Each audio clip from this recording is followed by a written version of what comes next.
tenso, né? É, tenso, porque é o que eu falei, né? Uma expectativa da pessoa com você. Falar, eu quero pô, tem o Nando Reis, por exemplo, é um compositor que fez e faz música para muita gente, né? Ele tem, mas ele faz e as pessoas compram a ideia dele, entendeu? É Sim. diferente. Ele não tá fazendo assim sob demanda, ó. Você quer uma música que fale sobre o céu? Tá, posso tentar usar o céu, mas assim, eu vou fazer na minha viagem e você entra na minha viagem, entende? Então tem muito disso, do know-how do cara, de saber, pô, é o Nando Reis, Uhum. e ele tem essa bagagem já para chegar e falar, não, eu vou fazer assim, você embarca na minha viagem, entendeu? Sim.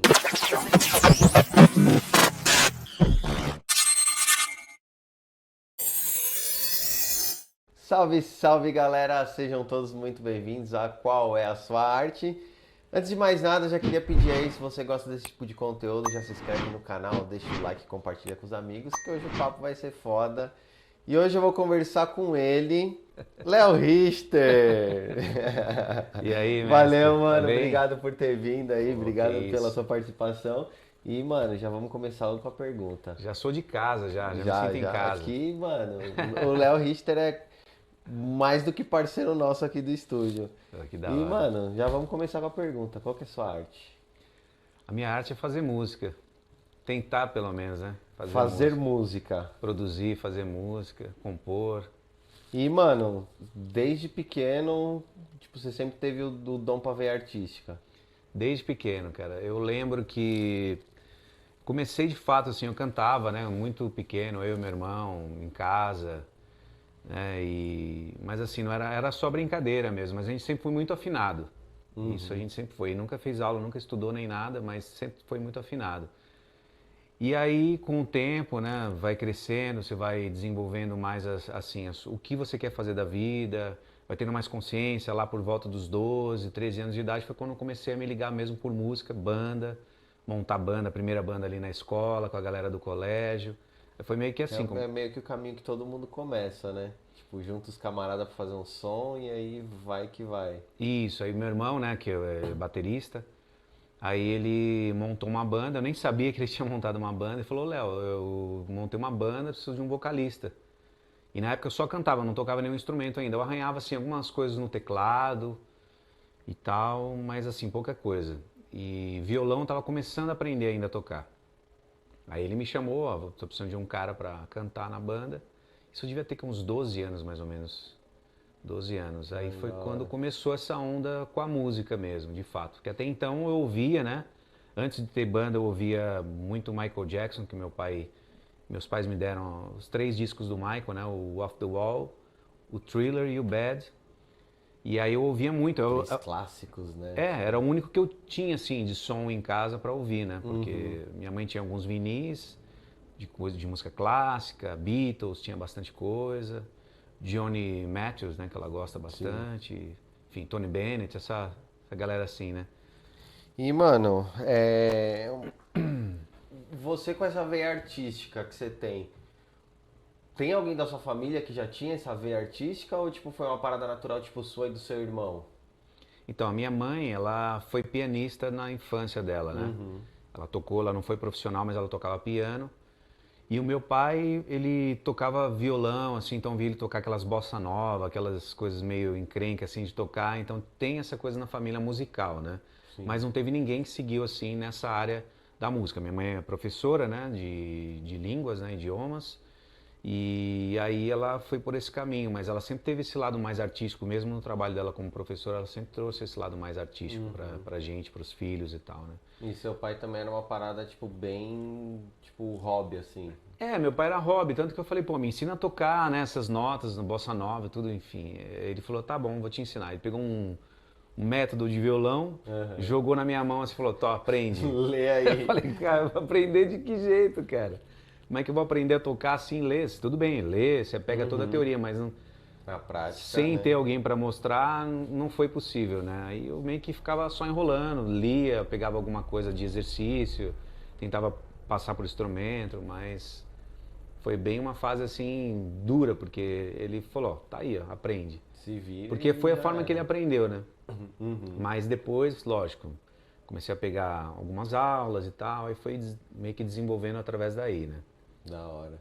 E, mano, quando você, tipo, decidiu e falou assim, mano, é da música que eu quero viver, é isso que eu quero pra minha vida, rolou um apoio da sua família ou foi, tipo, meio, vamos procurar um trampo, A minha tipo, mãe, um trampo é, que mais... remunerasse, tivesse Exatamente, uma... né? Tipo, não que não remunere, a arte não remunere, mas, tipo, um trampo dentro dos padrões que a sociedade impõe, né? Isso, que te dê uma Sim, estabilidade, né, para a sim, vida toda, né? Todos os pais têm essa preocupação sim. de fato, né?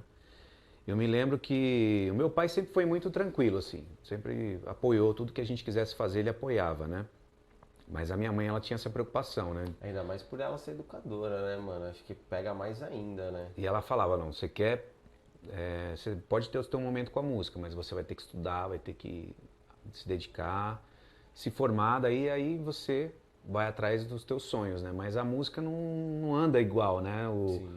A cronologia da música e a vida, você tem que começar mais cedo, né? Para você ter tempo, desenvolver, fazer as coisas, né? Então eu tinha que paralelamente estudar e fazer a música, né? E eu tinha uma banda na época que a mãe era um guitarrista e um batera japoneses. A mãe deles era professora também. E nesse período eu já comecei a debandar um pouco da escola, faltava Uhum. muito, sabe? Tinha muito problema em estudar mesmo, de fato, né? Eu queria fazer música. E aí minha mãe ficou muito preocupada. E a mãe desses caras também que eu tocava, ela meio que me criticava por isso, assim, por ser professora, falava, não, você tem que estudar e tudo. Então, cara, acho que é natural, né? Qualquer pai, Sim. mãe, ter essa preocupação com o filho de ter um futuro, né? De fato, porque a música, sobretudo, hoje você tem mais uma abertura maior para você mostrar sua música e trabalhar com a música, mas Uhum. naquela época, Principalmente por conta da internet, né? Acho que a internet ajudou pra caralho isso. naquela época era um sonho, era uma coisa muito distante, assim, imagina, meu filho vai conseguir nada e tal. Uhum. Então os pais apoiavam, mas não apoiavam ao mesmo tempo. Era aquela dualidade constante ali nessa questão, né? Sim. E aí você fala, tipo, é engraçado você falar disso, tipo, é um sonho muito distante, mas você viveu esse sonho. Pois é, mas assim, os meus pais eles não acreditavam assim a fundo. Eles achavam assim, ah, legal, ele gosta mesmo, é o que ele quer fazer, Uhum. porque eu mostrei isso muito novo assim, e sempre fui dedicado assim, aprendi muita coisa sozinho, basicamente tudo que eu sei, eu aprendi meio que autodidata. Justamente por isso que meus pais eles ficavam naquelas de ficar investindo numa coisa que eles de fato acreditavam, mas acho que não tanto assim ao ponto de falar, não, vai de cabeça mesmo e Sim, larga sim, é tudo, a gente óbvio. te apoia. Então era um apoio meio que para ver mesmo, para me Uhum. testar.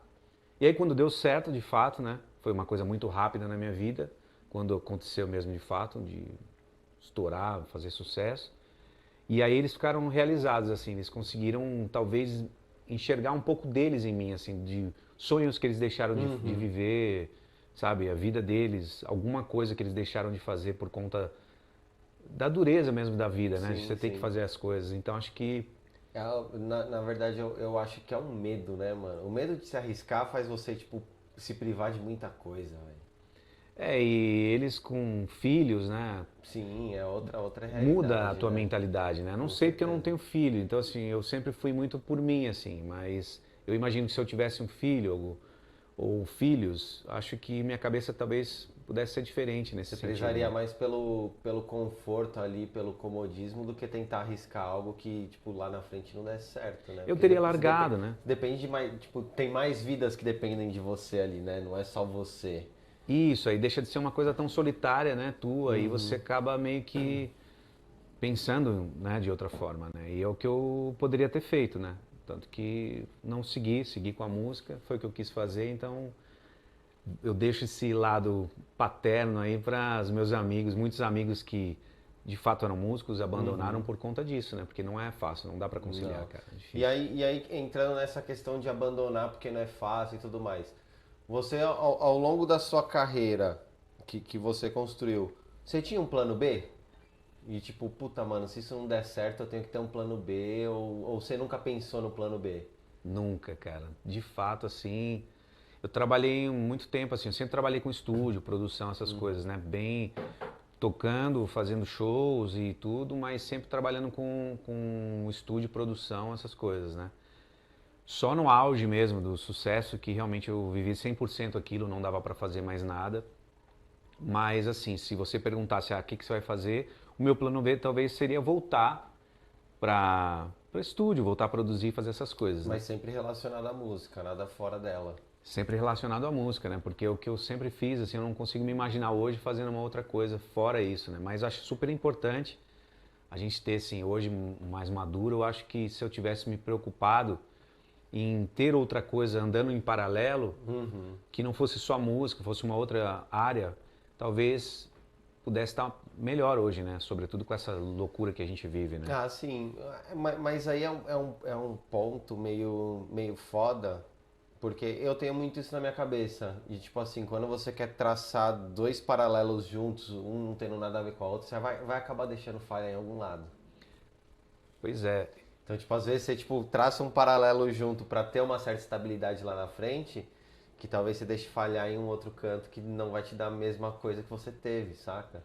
É, Dá pra entender? É porque meio, a meio gente tem uma viagem, vida né? só, né, para Sim. realizar as coisas. E é tudo tão rápido, né? O tempo passa muito rápido. E se a gente acaba querendo fazer tudo e não foca em alguma coisa, difícil, né? Você conseguir conquistar alguma coisa e fazer aquilo dar certo, né? E hoje eu tenho essa mentalidade, assim. Eu sempre quando eu via que eu estava me distanciando muito da música, aí eu dava um jeito de retornar a fazer música, voltar a compor, voltar a fazer alguma coisa que eu conseguisse estar próximo da música, né?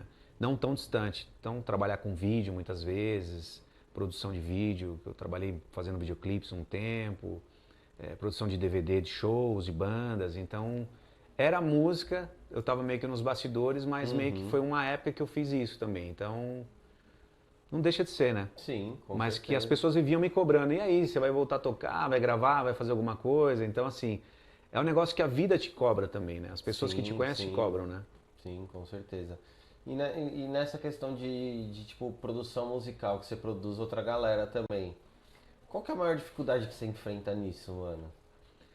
Ah, tem muita questão do ego, né? Você pega uma pessoa nova para produzir, você tem que ultrapassar uma barreira ainda, até a pessoa entender qual que é o papel do produtor, que na verdade o produtor não está ali para criar a música para ela, né? Ele está ali para, ao contrário, tirar da pessoa o que ela tem e organizar as ideias, né? Muita gente acha que o produtor vai pegar um negócio do zero e vai construir a imagem da pessoa. Acontece muito isso, né? Porque o produtor hoje é diferente do papel que tinha muito lá atrás, sabe? Porque ele tem essa coisa assim, ele não apenas produz a música, pega a música ali e dá a estética e a cara para o negócio. Ele tem que, muitas vezes, acabar criando arranjos mesmo, sabe? Criar um negócio do zero, partindo do zero. Então, hoje a dificuldade maior que eu vejo é isso. Então, a pessoa tem aquele apego com a canção e aí você fala, ó, eu vou dar um caminho mais ou menos assim, por essa referência. Ou outro caminho. Então, tem que ultrapassar essa primeira barreira para daí sim você conseguir. E é difícil quebrar essa barreira. Às vezes sim, às vezes a pessoa fala, não, tá nas suas mãos, faz o que você achar melhor, confia mesmo. Mas às vezes a pessoa já tem uma noção do que ela quer e ela já vem preparada com aquela ideia na mente fixa. E aí você tem que brigar ali, não brigar, né? Mas assim, você tem que convencer a pessoa, tem que tentar trazer ela para esse mundo e fazer ela entender e visualizar onde você quer chegar, né? Sim. Então esse é o primeiro passo. Depois as coisas vão fluindo, vai acontecendo. Mas a dificuldade que eu vejo maior é essa, assim, é a pessoa se desprender dessa coisa autoral que ela tem e abrir mão um pouco assim para deixar fluir as ideias, porque o produtor é isso, né? Trazer novas ideias de fora, não adianta Se a nada. pessoa contrata o serviço de um produtor, é justamente por isso, né? Tipo, mano, vamos dar uma melhorada. Só que ainda rola um pouco daquele apego e tal, de tipo, puta, fiz do meu jeito, o cara vai querer mudar tudo. Sim, a gente tem aí na história do rock mesmo, Metallica com o Bob Rock lá, tinham muitas brigas, né, por conta desse problema que ele queria uma sonoridade para a banda, queria pegar os caras no disco que ele produziu, que é aquele Black, né, o Black Album, e trouxe todo mundo, as músicas eram rápidas, né, cheio de viradas, ele foi tirando tudo, foi trazendo a banda, né, Vai baixando por mais. uma um outra pouco. sintonia, mais musical e tal. Então, isso foi uma luta para ele conseguir chegar, Mas conseguiu fazer os caras chegarem onde chegou, né, mano? produzir um dos discos mais bem produzidos da história Sim. que até hoje é referência pra gente que trabalha com isso, né, cara? E é engraçado isso, porque, tipo assim, além de músico, você como produtor, você tem uma visão muito mais foda disso do que o resto da galera. Porque o produtor não é um cara muito lembrado pela, tipo, pela banda e pela música em si. Porque é isso, o produtor tem um papel, tipo, mano, tão fundamental quanto um vocalista de uma banda, por exemplo. Porque se ele não souber produzir a parada bem feita, não vai, né? Porque a música tá mudando muito rápido, né, cara? As coisas mudam muito rápido. Então, eu vejo muitos amigos meus, produtores, acompanhando essa evolução, assim, do jeito que ela tá acontecendo mesmo. Eu ainda mantenho ainda certas tradições e costumes de onde eu vim, de como eu aprendi, e tento manter isso ainda um pouco. Não estou entrando nessa máquina de moer e... Você é mais old schoolzão, assim. eu Tipo, tento... você vai mais pelo amor do que pelo comércio, digamos Cara, assim, total, eu né? diria que é 100% amor mesmo, 99, 98 ali, do que pensando no projeto em si. Então, talvez isso prejudica, né, o trabalho, assim, num ponto de que você não tem um produto totalmente mainstream que está acontecendo agora. Então, mano, mas você tem um produto que é verdadeiro. Hoje em dia você pega, principalmente no mercado fonográfico, de um modo geral, você não vê sentimento na música. Você vê que o cara tá fazendo justamente pro mainstream. Hoje em dia tem uma galera que tá compondo pensando em TikTok e pensando em música que vai viralizar no Instagram, do que, tipo, realmente pôr um sentimento ali. Por Isso é exemplo, foda, pegar um né? estilo que não é o meu estilo de compor, de produzir, só porque está entrando uma grana, ou porque eu vou ficar famoso como produtor. Foi como você falou, né? O produtor muitas vezes não é nem lembrado, né? Ninguém sabe que o cara Sim. existe. E de fato é. E hoje está muito isso também, né? Do produtor ser o cara, dele ser o primeiro cara e ele fazer acontecer. A gente viu isso acontecer no sertanejo. A gente vê isso acontecendo na música pop atual. No Que funk tem muito no disso. funk, que o produtor é o produtor X ou Y. Então eu acho que isso deu para o produtor uma certa notoriedade, mas ao mesmo tempo a galera tá assim, tá muito indo, não tá criando mais, não tá assim, sabe? Não, pera aí, vamos fazer um lance aqui diferente. Vamos pensar diferente, né? Fora da casinha. Não fazer mais do mesmo, né? Parece que a galera criou uma fórmula ali, segue aquela fórmula risca e você vê, isso, é muito mais do mesmo. Tipo, você vê que, tipo, tudo tem o mesmo padrão, tudo tem a mesma batida, tudo tem o mesmo arranjo, e isso eu acho, tipo, tipo, muito cru pra música. Porque a música é uma parada que você não pode ter limite, você não pode ter fronteira. Tipo, pelo menos esse é meu ponto de vista. Eu não sou músico, Eu penso igual, cara. não sou, já fui músico, toquei 7 anos de violino, tipo, uma música clássica, outra pegada, mas você vê, tipo, você vem dessa música clássica, você vê a construção que tem a música e tudo, tipo, conta realmente uma história, não é simplesmente uma coisa comercial, né? E isso, tipo, você vê que tá passando os anos e cada vez menos tá acontecendo isso, tipo, de contar uma história, de ter um sentimento e tudo mais, né? Eu acho que tem espaço para todo mundo, cara, na música, mas eu acho também que tá faltando isso, tá faltando as pessoas criarem mais. E não pegar o que está pronto, o que está funcionando e só replicar aquilo, uma nova cara, uma nova, enfim, estética e sair continuar fazendo, fazer com que isso continue acontecendo. Tem espaço para isso, eu acho ótimo, mas está faltando gente acreditar e falar, vou fazer algo diferente, algo que não tem.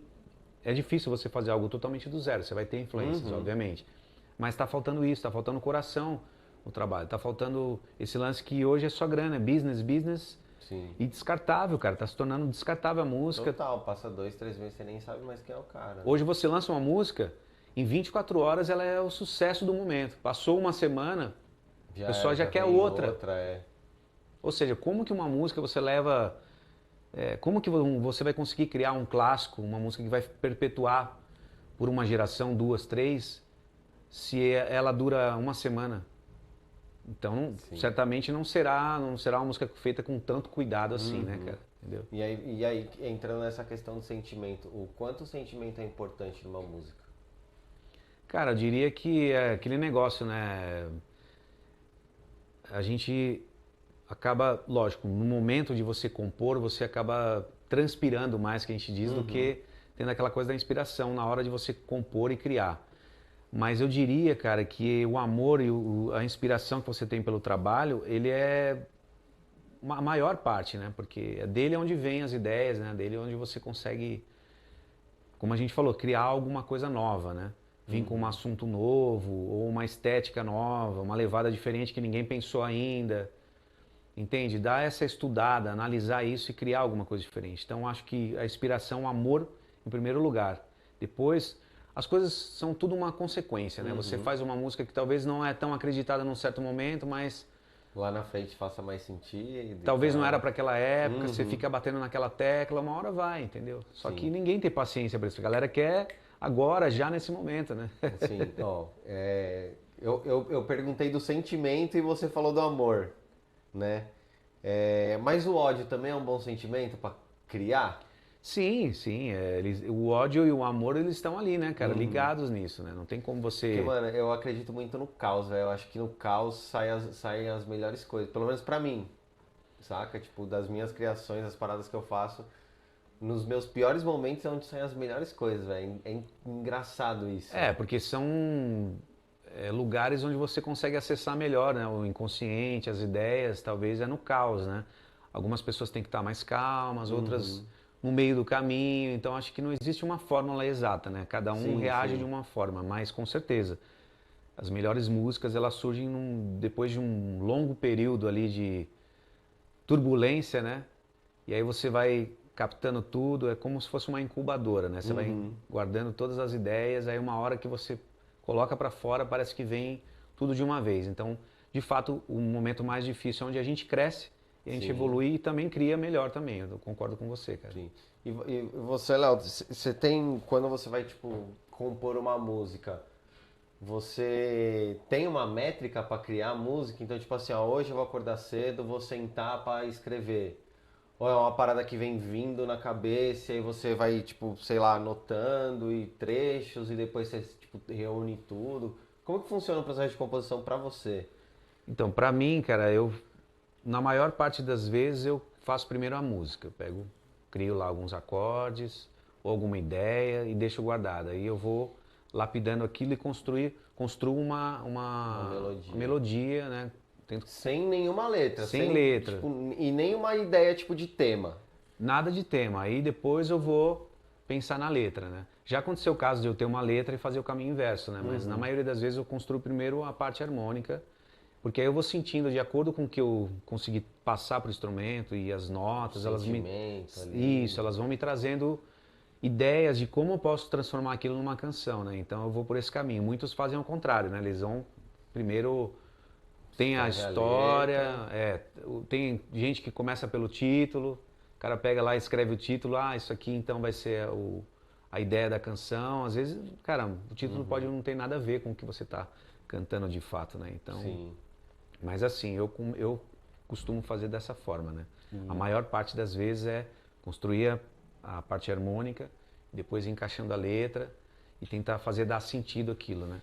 E do nada a música surge. Não, eu vou falar pra você, a maioria das vezes é assim. Quando eu termino a música, eu falo, cara, não pensei assim, assado, A, B, C, sabe o que a gente faz?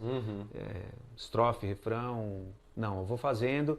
E aí quando ela fica pronta, é tipo como se eu tivesse tomado vários tombos assim, tentando andar de bicicleta e cai, anda, cai, do Quando nada você vai ver, você tá andando você sozinho, anda, já isso. era. É mais ou menos assim que acontece comigo, cara. Tanto que não é um processo de composição um pouco mais longo assim, não é tão fácil não. Isso que eu ia perguntar. Quanto tempo você demora para compor uma música? Cara, Mais ou já menos aí. fiquei. Às vezes tem música que eu fiquei, sei lá, 2 meses, 3 meses para conseguir terminar a música, assim, né? Mas geralmente se eu pego mesmo, fico focado assim, eu tento pelo menos uma vez por semana terminar uma canção, assim, né? Eu me dou esse prazo, mas eu não fico muito preso também, não. Deixo fluir, mas eu tento fazer hoje com uma certa agilidade, né? Mas confesso que faz um tempinho que eu não sento pra de fato viver isso, compor, viu, cara? Tá difícil. Mas você acha que, tipo, acelerar esse processo prejudica alguma coisa ou não? Porque você falou, tipo, de centrar ali e ficar focado só naquilo.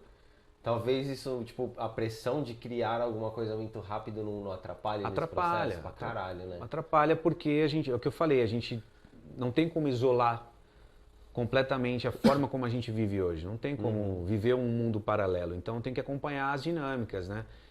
Eu não posso me dar o luxo de levar um ano para Compor uma compor um trabalho e tal. Tem que compor uma certa agilidade, né? Então a gente tem que aprender dentro disso, mas obviamente né, por esse caminho algumas coisas vão se perdendo, a gente vai encontrando outras, que vai somando, mas assim, eu acho que todo mundo perde com isso, né? Sim. Infelizmente, mas Faz parte. a roda né? tá girando dessa forma, né? Então você tem que acompanhar de alguma forma, né? Sim. E aí, mano, entra uma outra questão, que é a seguinte, tem uma galera que te procura pra você como produtor, criar músicas pra ela, certo? Sim, sim. E tipo, como que rola essa questão de, tipo, ter alguém por trás de uma criação sua, tipo, com uma rédea, digamos assim? Isso atrapalha no processo criativo ou não? Então, eu fiz um projeto, eu produzi um projeto musical agora, de um espetáculo musical, e assim, as pessoas me deram as referências e falaram, ó, eu quero o som mais ou menos nessa referência. E eu fui seguindo, fui fazendo. Eu tive essa autonomia e tive tempo, para um tempo não tão longo, mas eu tive que me virar nos 30 ali para conseguir fazer. E quando tem essa cobrança, é difícil, cara, porque não é para você que você está fazendo, entende? Sim. Você está tentando suprir uma expectativa que a pessoa tem quando você vai compor. Então, geralmente, quando alguém faz uma encomenda dessas, cara, eu nem pego. Eu nem pego. Se é uma encomenda, eu falo, ó, preciso de uma música, sei lá, pro artista tal, que eu quero uma música pop, assim, assado. Eu geralmente não pego, assim. Eu mostro algumas coisas que eu já tenho prontas. Se tiver legal para a pessoa, ela pode aproveitar, senão eu nem pego. Eu posso talvez fazer parcerias e tudo. Não fui muito por essa área não, de compor para os outros. Eu pego assim para produzir. Para compor é um pouco mais profunda a coisa, assim, entende? Sim, porque, tipo, você tá botando a sua verdade, você não tá botando a verdade de outra pessoa ali, né? É difícil, cara. Pra É caralho, e difícil. aí eu imagino, tipo assim, do cara chegar, você tem uma puta de uma música foda ali que você fez e o cara olhar e falar, não, mano, não gostei, muda isso, troca essa palavra por essa, e aí, tipo, mano, deve ser meio tenso, né? É, tenso porque é o que eu falei, né? Uma expectativa da pessoa com você. Falar, eu quero pô, tem o Nando Reis, por exemplo, é um compositor que fez e faz música para muita gente, né? Ele tem, mas ele faz e as pessoas compram a ideia dele, entendeu? É Sim. diferente. Ele não tá fazendo assim sob demanda, ó. Você quer uma música que fale sobre o céu? Tá, posso tentar usar o céu, mas assim, eu vou fazer na minha viagem e você entra na minha viagem, entende? Então tem muito disso, do know-how do cara, de saber, pô, é o Nando Reis, e ele tem essa bagagem já para chegar e falar, não, eu vou fazer assim e você embarca na minha viagem, entendeu? Sim, que aí a galera provavelmente já vai atrás dele por causa dessa viagem dele. Sim. Também, né? Teve e até tudo um, mais. um lance, cara, de um amigo meu, produtor, que ele falou, Léo, eu tô produzindo um lance aqui meio funk e tal, não tenho nada contra, mas não é a minha praia, né? E eu queria que você fizesse uma letra pra mim e tal, em espanhol, porque uma época eu fiz umas versões de artistas, inclusive Projota, fiz versão em espanhol de uma das músicas dele, pra ele, né, que ele ia gravar um trabalho. A banda Cine, na época, também fiz umas letras pra eles em espanhol, das próprias músicas dele, só que Sim. fazendo versões em espanhol, né? E aí esse meu amigo queria lançar uma música nessa pegada meio ragaton atual e uma letra meio português, meio espanhol. Ele falou que queria que eu escrevesse a canção pra ele. Eu falei, cara, não vai rolar. Não vai dar certo, Não né? vai dar certo. Aí eu meio que não fiz, cara. Eu meio que caí fora assim, porque não era a minha verdade. Eu falei, não vai. Tô indo meio que remando contra a maré de um lance que não tô acreditando tanto. Então eu falei, não, dessa vez eu vou passar a bola, né? E aí, mano, tipo, que nem você falou que pegou Projota, pegou Cine, essa galera. Como que é, mano, tipo, fazer esse trampo, tipo, Porque não é simplesmente traduzir pro espanhol. Não, não. Você tem que, tipo, tentar achar ali uma palavra que faça um pouco de sentido na letra, mas que rime igual na música em português. Isso deve ser muito foda, né, Não, e eu mano? peguei dois caras, né? Tanto o Projota quanto o Cine, dificílimos, cara, de fazer a letra, criar uma letra em espanhol, porque é basicamente isso. Você pega a ideia, mas você tem que transformar. O Projota, imagina, cara, cantar. Ele não conseguiu gravar a música. Gravar em espanhol, nem gravou. Não gravou, porque era Que música muito. que era? Era aquela Foco, Força e Fé. Foco, Força e Fé. É isso? É. E É um rapzão, né, rapzão, mano? cara, e, meu, tentei criar de uma forma que conseguisse manter a ideia da música. E assim, ele foi, acho que não sei se não foi adiante porque ele abortou o projeto, mas ele tava andando, tava caminhando assim, tava bem legal, cara. E foi maior desafio, imagina. Quando eu peguei, falei, não vou conseguir, imagina. Mas eu peguei, falei, não, vamos ver qual que é. Aí eu fui fazendo, fui desenvolvendo, criando, né? Com o Cine foi a mesma coisa, só que o Cine eles chegaram a gravar, né? Eles gravaram as canções, acho que foram pra Argentina, sei lá pra onde eles foram pra divulgar o trabalho, né? Caralho, da hora, mano. Eu imagino que deve ser um processo, tipo, criativo de, tipo, uma loucura, né, Você tem mano? que escrever de novo. A mesma coisa você pegar uma canção em inglês e traduzir pro português fazendo uma versão, né? Que foi o caso da Memórias da Malta, que é uma das canções deles de maior sucesso, é uma versão de uma banda que chama Rascal Flatts. Não vou lembrar o nome da música, acho que é Wake Up. Mas Wake é Up, versão, alguma não coisa. é tradução. Não, aí é uma versão, exatamente. Mas, tipo, tem o mesmo sentido da música, Não em tudo. original, não. Algumas partes, alguns aspectos da canção original tem. Mas no geral é uma outra mensagem, mas acompanha meio que o arranjo deles, assim, né? Então combina. Sim, da hora. Então, assim, nesse caso não há uma tradução, né? Aham. Senão não faz sentido, né? Traduzir uma canção apenas por traduzir, né? Você tem que dar Com a certeza. tua versão ali da coisa, né? Sim. E, Léo, qual legado que você pretende deixar, mano, com a sua música? O que você pretende deixar para as novas gerações, para as futuras gerações aí que vão, sei lá, daqui 100, 200 anos pegar e falar, caralho, Léo Richter, vou ouvir. Cara, eu acho que é o respeito, né? Em primeiro lugar, por qualquer coisa, né? A música e a arte, né? Você também um artista, né? Você ter respeito e, sabe, valorizar. E a música é como, sei lá, a pintura, né? Ela deixa a marca ali no tempo. Sim. E o que eu pretendo deixar é isso, é boas mensagens, sabe? A pessoa refletir sobre aquilo que eu fiz. Se minha música traz um sentimento bom para a pessoa, se aquilo ali trouxe uma coisa boa para a vida dela, num momento bom, que ela viveu uma história legal. Então, para mim isso vale, assim, né?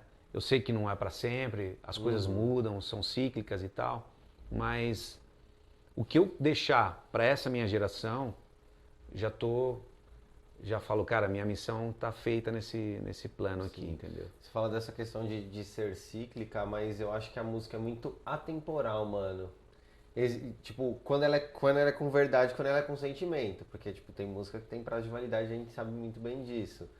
Mas quando ela tem uma verdade, ela tem um sentimento, mano, você pode ouvir ela daqui 20, 30 anos que ela, tipo, vai continuar fazendo sentido. E assim, você pegar a música de 100 anos atrás e ouvir hoje, você fala assim, caralho, mano. É por isso que é mais importante de tudo isso que a gente está falando é você fazer música com o sentimento, com o que você quer passar de mensagem, porque aí fica atemporal.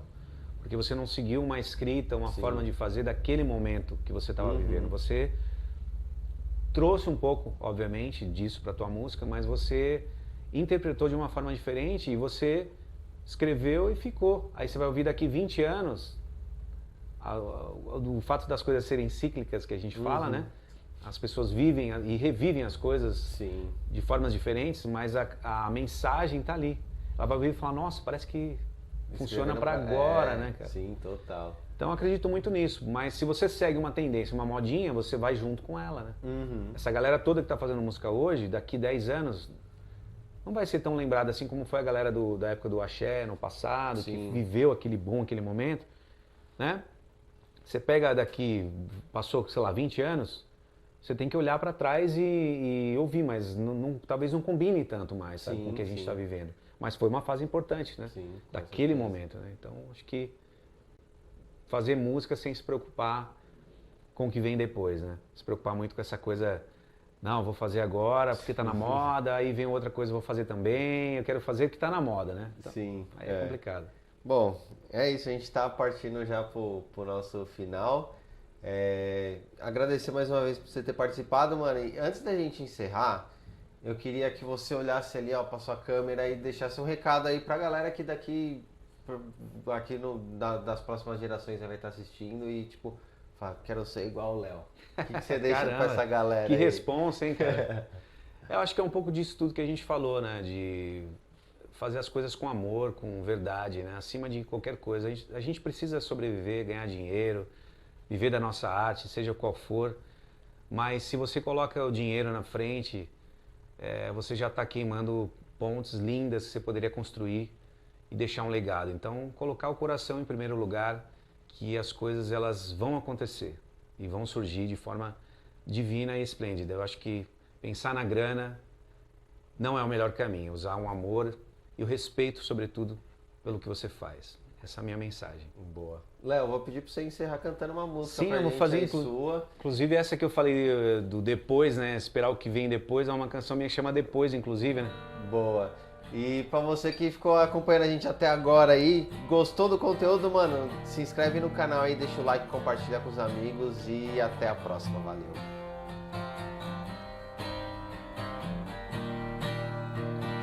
Tudo é só um passo onde o vento sopra, tentando nos dizer o rancor que sentimos, sonhos que se perdem no tempo e acendem a vontade de viver.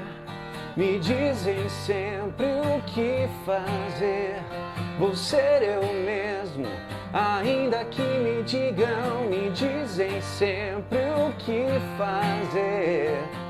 Na hora certa você vai saber como será viver sem se preocupar com o que vem depois.